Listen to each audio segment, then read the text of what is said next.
Hey guys, how's it going? ItZMuRdA here. We've got some Game Update 14 patch note overview. A little bit earlier in the day than usual. I'm doing some work from home today, so not too bad on that front. I might end up being able to stream more often than I usually do on a typical Monday, so that's good news for you guys as well.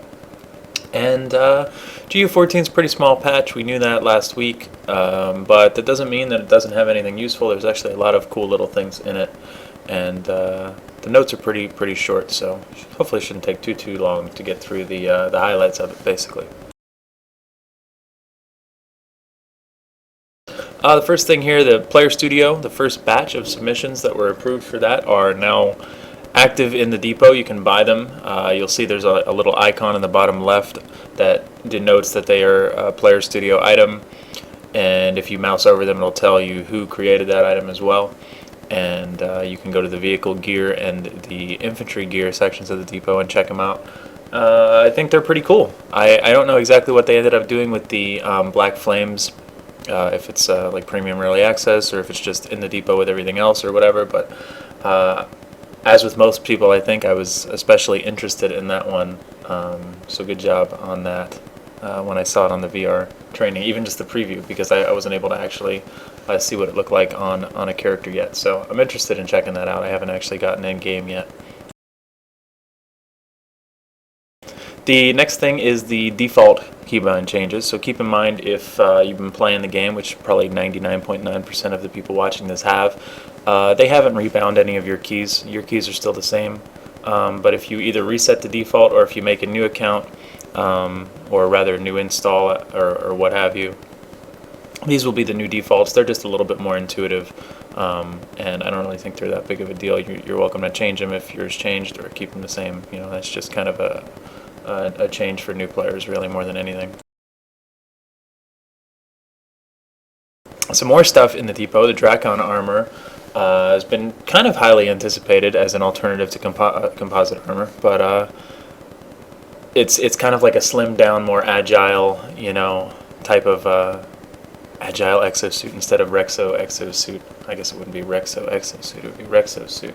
Anyway, you probably think I'm crazy if you haven't played PlanetSide 1, but it's a little bit more slimmed down armor. I think the idea a lot of people thought was that you could still see decals rather than the shoulder pads from the composite armor, but I'm hearing that you still can't see decals even with the Drakon armor, so I don't really know yet, but it is an alternative, some cosmetic stuff if you want to check it out. Same with the Lumifiber and Luma balls for your lightning and your ATV. And there's some new chrome and gold windshields and sundry cosmetics like exhaust pipes, stuff like that, coming in as well in the near future for all you crazy people who like that stuff. You're not crazy for liking it, it's okay. Getting into the more interesting non-cosmetic stuff down here, suit slot balances. Now, you know, this is basically the chain along carrying extra grenades or rockets, how much they cost and how many you can carry. If you previously had inserted into them, you get them refunded and you can just repurchase them if you want, or not if you don't want to. So just a heads up, that's how that works now, kind of just a rebalancing of that. And then the Nano Armor Cloak is kind of a big deal for me, playing Infiltrator so much. The Nano Cloak in the past has been next to useless comparison to Hunter Cloak, in my opinion, and it definitely competes now. I won't say that it's always going to be a clear winner, but I'm going to be certain it out to full on all of my characters, and it's definitely going to compete as a viable alternative to the Hunter Cloak. If you don't know, Hunter Cloak right now is set on longer cloak time and faster regen, basically, at max rank. We're going to talk about rank 5 or rank 6 for either of them. So basically the Hunter Cloak gets you a 12-second cloak duration compared to what is now an 8.5-second cloak duration for Nano Cloak, and it gets you a 8-second recharge compared to what is now a 11-second recharge, which is a huge jump from the previous 24, because that never actually increased with the cert line before. So you're looking at taking about 3 seconds longer to recharge from fully depleted to full, and you're looking about 3.5 seconds longer of actual cloak time if you use the Hunter Cloak. However, the Nano Armor Cloak gets you 35% damage reduction from small arms, and with how visible, dare I say, infiltrators are these days, and as soon as you take any crossfire shots, you'll light up like a Christmas tree and blink for everybody.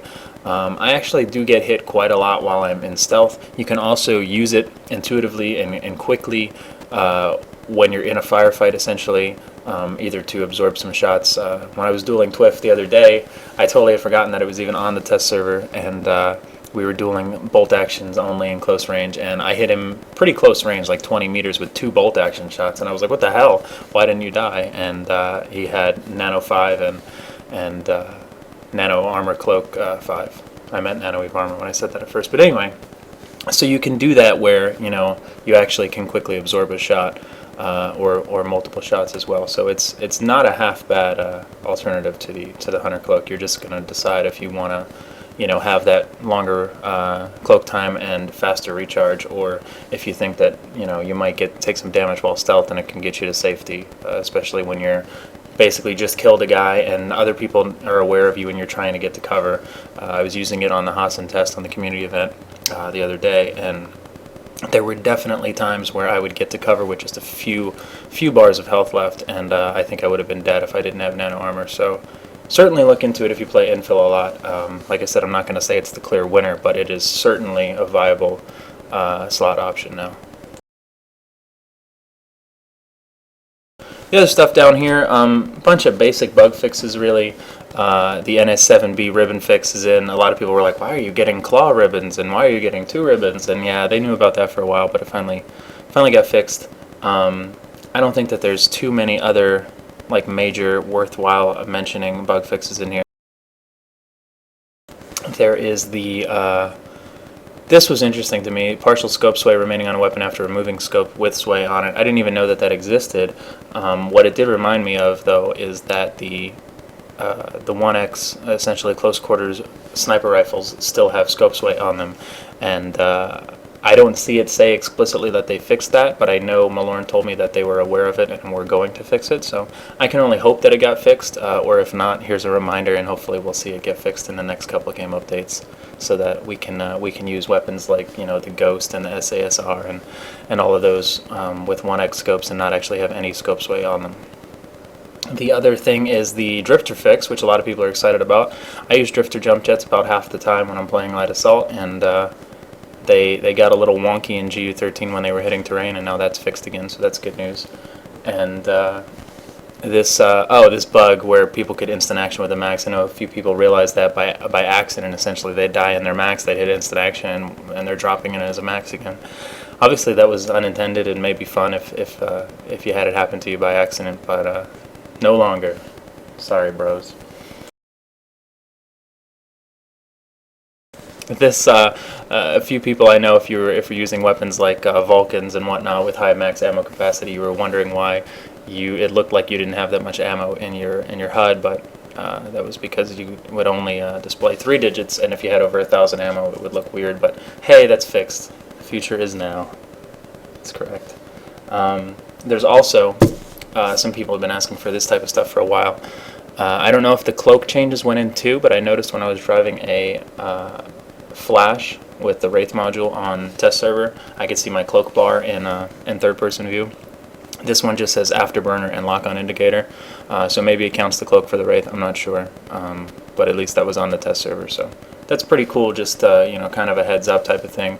I understand why they didn't do that for a while, because they wanted third person to be maneuverability and first person to have this kind of a benefit to it. But it makes sense. It's a nice quality of life change. Now, before I go too far, this is just the change to vehicle stealth that we heard about kind of probably like a month ago or so, where previously vehicle stealth rank 1 would be actually a pretty amazing cheap upgrade compared to sorting it all the way out to remove you from the minimap, and now that increases with each rank, so you can't just grab rank 1 stealth and be good to go on a flash, for instance, is what I would use it with. So that's worth considering. Do you want to cert completely into vehicle stealth, or maybe even grab something else now that it's a much more expensive cert to get kind of the same benefit you had before?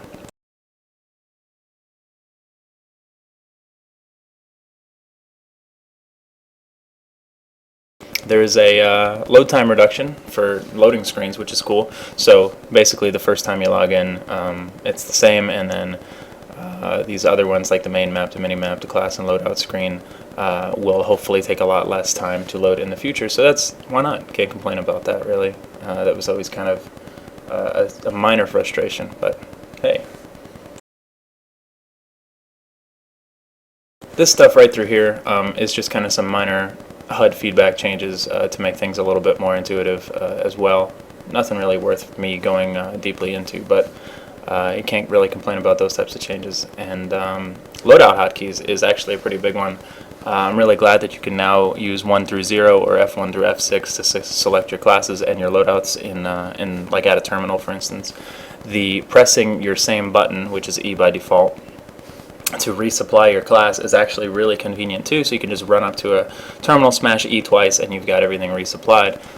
However, as you guys probably know, terminals seem to have a little bit of a delay associated with them or whatever, so I'm in such a bad habit of just spamming my button at the terminals that when I was on the test server the other day, I was just constantly opening and closing it when I didn't mean to, so I guess that's something I have to get used to a little bit.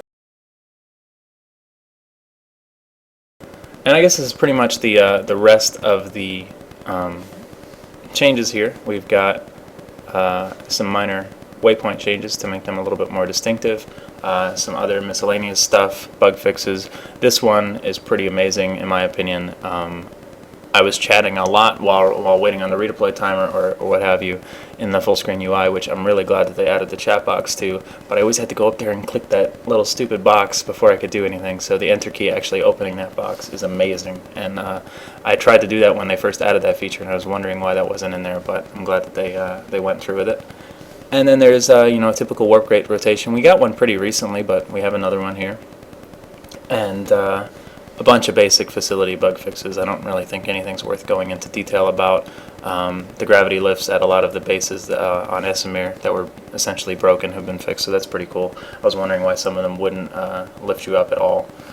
But that's pretty much it. Like I said, it's pretty short, pretty you know, succinct patch notes. But there's a lot of cool little things in there that I really like. So let me know what you guys think. Hop in game and check it out. I will definitely be streaming a good many hours today, I'm sure, over at ItZMuRdA.com or twitch.tv/ItZMuRdA_TV, so be sure to check that out. I really appreciate all the support as usual. Follows on the stream and subscribes here on YouTube. You can also follow me on Twitter at ItZMuRdAX, the same exact handle as the YouTube username. So thanks for stopping by, guys. Hope you enjoy Game Update 14. Let me know what you like and dislike and what you're looking forward to in the future. We'll see you guys around. Take care.